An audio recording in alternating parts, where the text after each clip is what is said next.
को लेकर जो विवाद चल रहा है, उसके बाद एक बड़ी खबर आपको बता देता हूं। बड़ी खबर योगी आदित्यनाथ जो मुख्यमंत्री हैं प्रदेश के, उनके बयान को लेकर है। उन्होंने कहा कि शंकराचार्य विवाद के बीच धर्म की आड़ में सनातन को कमजोर करने की जो कोशिश हो रही है, उस पर उन्होंने बयान दिया है।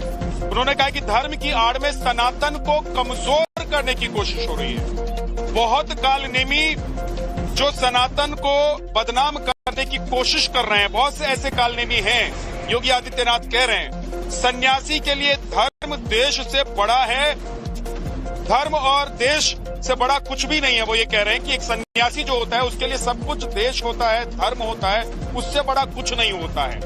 योगी आदित्यनाथ ने कहा है कि एक योगी, एक संत के लिए, एक सन्यासी के लिए धर्म ही उसकी प्रॉपर्टी भी होती है, राष्ट्र ही उसका स्वाभिमान होता है, क्योंकि ऐसे बहुत कालनेमी होंगे जो धर्म की आड़ में सनातन धर्म को कमजोर करने की साजिश रच रहे होंगे। हमें उनसे सतर्क रहना होगा, ये योगी आदित्यनाथ ने कहा है। उन्होंने क्या कहा है, एक बार आपको सुनवा देते हैं। भाइयों, एक योगी के लिए, एक सन्यासी के लिए, एक संत के लिए धर्म और राष्ट्र से बढ़कर के कुछ नहीं हो सकता। यही उसके जीवन का ध्येय होना चाहिए। उसकी व्यक्तिगत प्रॉपर्टी कुछ नहीं होती, धर्म ही उसकी प्रॉपर्टी है, राष्ट्र ही उसका स्वाभिमान है। अगर कोई राष्ट्रीय स्वाभिमान को चुनौती देता है तो हमें खुल करके उसके सामने आकर के खड़ा हो जाना चाहिए, उसकी चुनौती का मुकाबला करने के लिए खड़ा होना चाहिए। कोई धर्म के खिलाफ आचरण करता है, क्योंकि ऐसे तमाम कालनेमी होंगे जो धर्म की आड़ में सनातन धर्म को कमजोर करने की साजिश रच रहे होंगे। हमें उनसे सावधान होना होगा, उनसे सतर्क रहना होगा। तो योगी आदित्यनाथ का बयान ऐसे वक्त में आया है जब अविमुक्तेश्वरानंद को लेकर विवाद चल रहा है कि वो शंकराचार्य हैं कि नहीं हैं। वो जिस पीठ के शंकराचार्य बनकर बैठे हैं, उन्हें शंकराचार्य के तौर पर संबोधित किया जाए या न किया जाए, क्योंकि उनसे यहां प्रयागराज के प्रशासन ने एक नोटिस भेजकर ये जवाब मांग लिया था कि आप शंकराचार्य कैसे हैं, ये बताइए। और स्नान को लेकर ये पूरा विवाद हुआ था। और इस बीच योगी आदित्यनाथ ने कालनेमी कहकर ये भी कह दिया है कि बहुत सारे ऐसे लोग हैं जो कालनेमी हैं, जो सनातन को बदनाम करने की कोशिश कर रहे हैं। योगी आदित्यनाथ ये भी कह रहे हैं कि किसी भी सनातनी के लिए या किसी भी सन्यासी के लिए, संत के लिए धर्म ही उसकी प्रॉपर्टी है और राष्ट्र ही उसका स्वाभिमान है। तो क्या सीधे सीधे अविमुक्तेश्वरानंद को सीएम योगी जवाब दे रहे हैं? क्योंकि लगातार अविमुक्तेश्वरानंद जी सीएम योगी को लेकर बयान दे रहे थे, उन पर वार कर रहे थे। तो योगी आदित्यनाथ का ये जो बयान है, एक बार फिर से आपको सुनवाता हूं कि अविमुक्तेश्वरानंद विवाद के बीच में योगी आदित्यनाथ क्या कह रहे हैं। भाइयों, एक योगी के लिए, एक सन्यासी के लिए, एक संत के लिए धर्म और राष्ट्र से बढ़कर के कुछ नहीं हो सकता। यही उसके जीवन का ध्येय होना चाहिए। उसकी व्यक्तिगत प्रॉपर्टी कुछ नहीं होती, धर्म ही उसकी प्रॉपर्टी है, राष्ट्र ही उसका स्वाभिमान है। अगर कोई राष्ट्रीय स्वाभिमान को चुनौती देता है तो हमें खुल करके उसके सामने आकर के खड़ा हो जाना चाहिए, उसकी चुनौती का मुकाबला करने के लिए खड़ा होना चाहिए। कोई धर्म के खिलाफ आचरण करता है, क्योंकि ऐसे तमाम कालनेमी होंगे जो धर्म की आड़ में सनातन धर्म को कमजोर करने की साजिश रच रहे होंगे। हमें उनसे सावधान होना होगा, उनसे सतर्क रहना होगा। और इस बीच इस पर एक और बड़ी खबर आपको बता देता हूं। शंकराचार्य विवाद पर सियासत जैसे जैसे तेज हो रही है, वैसे वैसे लगातार सियासी पार्टियां भी एक्टिव हो रही हैं। अखिलेश यादव ने फोन पर अविमुक्तेश्वरानंद जी से बात की थी। उसके बाद अब समाजवादी पार्टी क्या कर रही है वो आपको बता देता हूं। बड़ी खबर इस वक्त की, लखनऊ में समाजवादी पार्टी ऑफिस के बाहर पोस्टर्स लगाए गए हैं। शंकराचार्य के ये अपमान, शंकराचार्य के साथ जो अपमान हो रहा है वो नहीं सहेगा हिंदुस्तान, ये ऐसा स्लोगन लिखकर पोस्टर लगाया गया है कि शंकराचार्य का ये अपमान नहीं सहेगा हिंदुस्तान। ये समाजवादी पार्टी के दफ्तर के बाहर लखनऊ में पोस्टर चस्पा किया गया है। अखिलेश यादव ने क्या कहा है, जरा एक बार वो भी सुन लीजिए। शंकराचार्य जी के पक्ष में तमाम सनातनी और पूरे देश के सनातनी उनके पक्ष में हैं। भारतीय जनता पार्टी जो अधर्म करा रही है, भारी मन से अधिकारी भी नहीं करना चाहते हैं। प्लीज हटा लो। जो अधिकारी नोटिस भेज रहे हैं या उन्हें स्नान करने से जिन अधिकारियों ने रोका है, वो इस पाप का भागीदार नहीं होना चाहते हैं। मनी मन वो दुखी हैं और वो महसूस कर रहे हैं कि हमें दबाव में ये काम करना पड़ रहा है। ये अधर्म के रास्ते पर भारतीय जनता पार्टी चल रही है। पूज्य शंकराचार्य जी का पूरा सम्मान होना चाहिए और अगर शंकराचार्य जी का ये सम्मान नहीं कर रहे हैं, गंगा स्नान या उस पावन स्थल पर उनके स्नान के लिए रोका जा रहा है, तो इससे बड़ा अधर्म क्या हो सकता है। अगर इसका कोई भागीदार है तो भारतीय जनता पार्टी की सरकार है।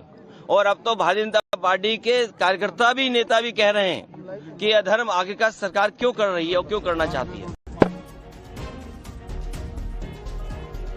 तो समाजवादी पार्टी को और अखिलेश यादव को क्या इस वक्त सियासी तौर पर एक मौका दिख रहा है सनातनियों के लिए बोलने के लिए या शंकराचार्य के लिए बोलने के लिए, क्या एक मौका दिख रहा है? लेकिन 2015 का वो वीडियो भी वायरल है जिसमें समाजवादी पार्टी की सरकार थी और पुलिस इन्हीं को डंडा मार रही थी, अभिमुक्तेश्वरानंद जी को ही डंडा मार रही थी। लेकिन अब वक्त बदला है और समाजवादी पार्टी शंकराचार्य जी के समर्थन में दिखाई दे रही है, पोस्टर लगा दिए गए हैं। मेरे सहयोगी मनीष की एक रिपोर्ट आपको दिखा देता हूं।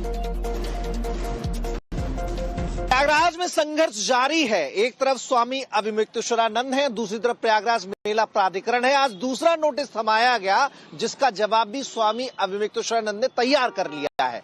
लेकिन लगातार उनके समर्थकों की संख्या बढ़ रही है।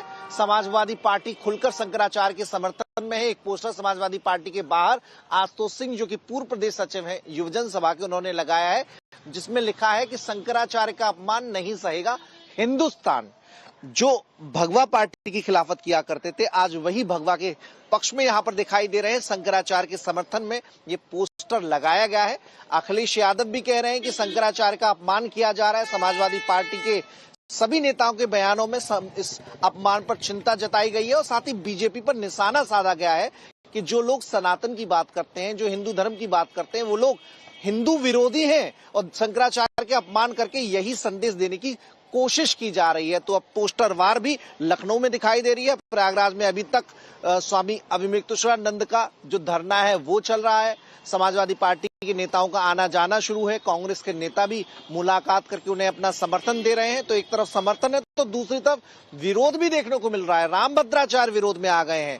अखाड़ा परिषद के जो अध्यक्ष हैं रविंद्रपुरी, वो भी विरोध कर रहे हैं कि वो संत नहीं हो सकता, वो शंकराचार्य नहीं हो सकता जो किसी मुख्यमंत्री को, जो कि सनातन का प्रहरी हो, उसको गाली गलौज करे, उसको अपशब्द बोले। कैमसन कफील के साथ मनीष यादव, टाइम्स नाउ भारत, लखनऊ। तो सनातनी दो हिस्से में बटे हुए दिखाई दे रहे हैं। कुछ लोग ऐसे हैं जो शंकराचार्य जी के समर्थन में नजर आ रहे हैं, लेकिन एक बड़ा तबका ऐसा भी है जो शंकराचार्य जी के विरोध में है और उसमें साधु संत भी हैं, अखाड़े भी हैं, तमाम लोग हैं। लेकिन इस वक्त मैं क्योंकि प्रयागराज में मौजूद हूं और यहां पर बहुत सारे लोग मेरे साथ मौजूद हैं, साधु संत मौजूद हैं। हमारे साथ अभिषेक जी हैं, स्वामी अभिषेक जी।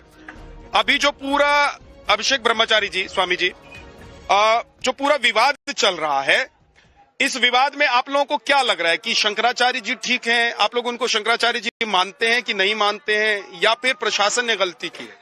आप उनको शंकराचार्य मानते हैं कि नहीं मानते हैं, ये बहुत बड़ा प्रश्न है। जब उच्चतम न्यायालय ने ये कहा है कि उस पीठ पर विवाद है, कोई शंकराचार्य नहीं है, तो उसको कोई नहीं मानेगा। और श्रृंगेरी में उनका अभिषेक हुआ, यह भी सब जानते हैं। परंतु आज तो सबसे बड़ा संविधान है और संविधान में सबसे बड़ा उच्चतम न्यायालय है।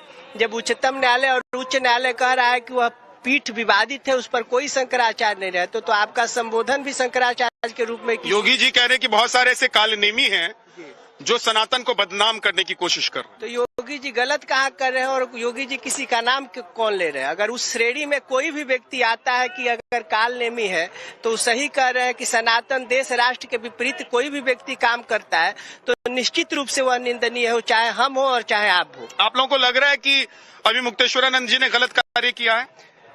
अगर प्रशासन के अनुमति के बिना अगर वो स्नान हेतु जा रहे हैं, अगर कोई भी व्यक्ति जाता है, बड़ा व्यक्ति जाता है, चाहे कोई भी व्यक्ति कोई अच्छा काम करता है तो प्रशासन की अनुमति उनके लिए अनिवार्य होती थी। हम लोग स्वामी स्वरूपानंद जी महाराज को भी देखते थे, जब अमावस्या पर प्राय स्नान हेतु आते थे तो स्टीमर से आते थे और सरस्वती घाट पर स्नान करते थे कि किसी भी व्यक्ति को कोई परेशानी न हो, और मेला में आते थे, मंच पर बैठते थे और चले जाते थे। हमने ये नहीं देखा है कि शंकराचार्यों की पालकी माघ मेले में गई है, ऐसा हमने नहीं देखा है। आप लोगों को क्या लग रहा है, कौन सही है कौन गलत है, सरकार, प्रशासन या शंकराचार्य? अगर कोर्ट ने अगर नहीं कह रहा है तो कोर्ट का ही बात। कोर्ट ने, लेकिन वो कह रहे हैं कि ये भी नहीं कहा है कि आप शंकराचार्य नहीं है। वो कह रहे हैं कि पट्टाभिषेक उनका पहले हो गया था, कोर्ट के आदेश से पहले। जब कोर्ट ने आदेश दिया कि पट्टाभिषेक अब नहीं होगा, उससे पहले उनका पट्टाभिषेक हो गया था। ज्योतिष मठ पर तो और लोगों का भी पट्टाभिषेक हुआ है, लेकिन एक वस्तु का अगर 3 आदमी दावेदार हों तब तो कोर्ट निर्णय करेगा। हम लोग क्या कर सकते हैं, हम लोग तो नहीं जानते हैं। कोर्ट जिसको डिसाइड करेगी, बैठाएगी, वही ज्योतिष पीठ के शंकराचार्य। देवानंद जी, उसके पहले से वासुदेवानंद जी उस पर बैठे हुए हैं, वो कहते हैं कि हम शंकराचार्य हैं। वासुदेवानंद जी भी तो इसमें कह रहे हैं कि हम शंकराचार्य हैं, उनका भी पट्टाभिषेक हुआ है। तो एक पीठ पर कई शंकराचार्य हो रहे हैं, तो इसका जब तक कोई प्रामाणिक निर्णय निकल के नहीं आ जाता है जो संविधान के प्रदत्त अधिकार के अनुरूप हो, तब तक इस विषय पर हम लोग क्या कर सकते हैं। ठीक, बहुत बहुत शुक्रिया। तो ये देखिए, यहाँ पर जो साधु संत हैं उनकी राय है इस पूरे विवाद को लेकर, इस पूरे मामले को लेकर। लेकिन इस बीच योगी आदित्यनाथ जी का जो बयान है उत्तर प्रदेश के मुख्यमंत्री का, उस बयान को ऐसे देखा जा रहा है कि जो लगातार अभिमुक्तेश्वरानंद बोल रहे थे योगी आदित्यनाथ को लेकर, सरकार को लेकर, प्रशासन को लेकर, उसका जवाब योगी आदित्यनाथ ने परोक्ष तौर पर दे दिया है।